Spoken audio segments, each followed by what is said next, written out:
Most people knew my father by his official name, Yoon Soo Han. Others knew him by his American name, James Han. And customers of his first 7-Eleven store gave him the nickname the Rambo of Camden because he never backed down from a rude customer. To his children, we simply knew him as Daddy.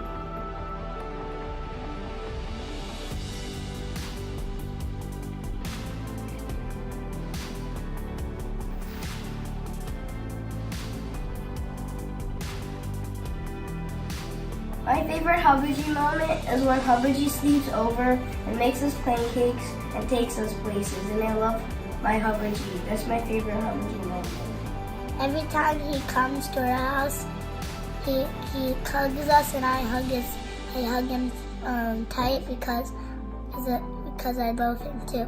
I've been playing golf for the last 18 years, and the very best moment by far was 2 years ago on July 3rd, 2016, when I finally beat my dad for the very first time, straight up without any strokes. So, as many of you all know, my dad is an absolute golf fanatic, and 100% of the reason why I picked up the game in the first place. Some of the best memories I have are playing golf with him in places like Hawaii or Korea or at Philly Cricket. But hands down, nothing tops the day in July when I finally beat him by a resounding 9 strokes. You know, I guess you can kind of discredit the win in many ways because yes, at the time he was 70 years old. Yes, he was playing from the further back blue tees because I made him. And I guess the technicality, but he had cancer at the time. But you know what? A win is a win, and I know that he was very proud to see his youngest son beat him at the game that he loved so much on this earth. One distinct memory I have of Dad comes from my childhood. I must have been 8 or 9. We were living out in California at the time. It'd be sort of a family tradition for us to take road trips. This one particular road trip, we were staying at this, what I remember to be a very remote motel. Sandra, Jean, and I were out on the grounds, running around and near some fences. But at some point, I jumped up and a big old rusty nail gets driven through my head. Obviously, I'm bleeding profusely, in a lot of pain, hysterical. My dad sees this, and instead of calling an ambulance like any other dad felt like he could, handle the situation on his own. Takes me into the motel bathroom and treats me by running cold water over my bleeding wound in my head for about 30 minutes. Well, in the end, I think it turned out okay. I have a big bald spot that reminds me of this incident, but this was sort of Dad being Dad. One of his favorite sayings is, "You don't know your daddy," meaning that he had these sort of superpowers, was very unique to him. My favorite memory of my dad is on my wedding day, May 9th, 2003. From walking me down the aisle to giving me away to Albert, our father and daughter danced to Hawaiian wedding song, and then him winning the limbo competition. But this was a really special day for me because I finally found someone that he approved of, which is really hard to do considering he's the ultimate overprotective father. But then I finally found the person that both he and my mom trusted to take care of me.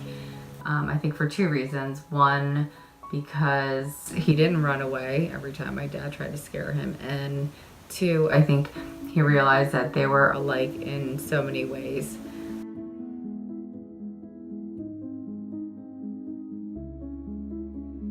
My hero is very, very hardworking.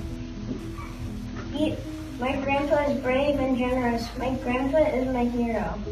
Sadly, my grandpa has liver cancer and lung cancer. He is brave because he is a Han and he never gives up. My grandpa is my hero because he is generous.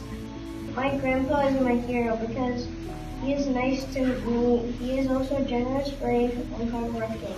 I love my grandpa.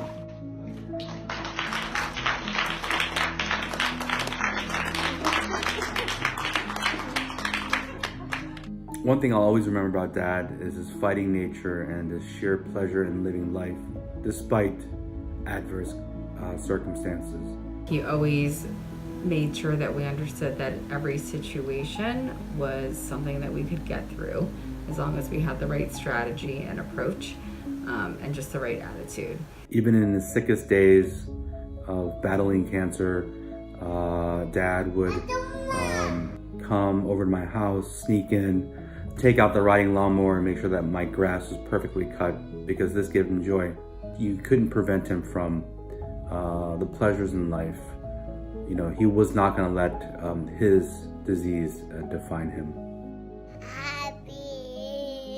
And then the last thing he taught us was to always save for a rainy day. So no matter how good things look, how much success you're having, there could always come a day where you need to be prepared and be able to get through the bumps. So he always made sure that we understood that. So I'm reminded by the questions, whose love did you crave the most growing up? And who did you need to become in order to get their love? And for me, hands down, that was Dad. And what I realized is, in order to get Dad's love, I needed to be somebody who had a relentless work ethic.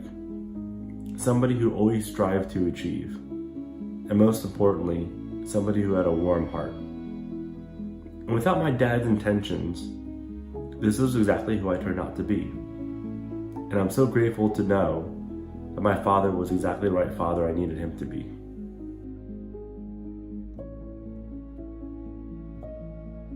Well,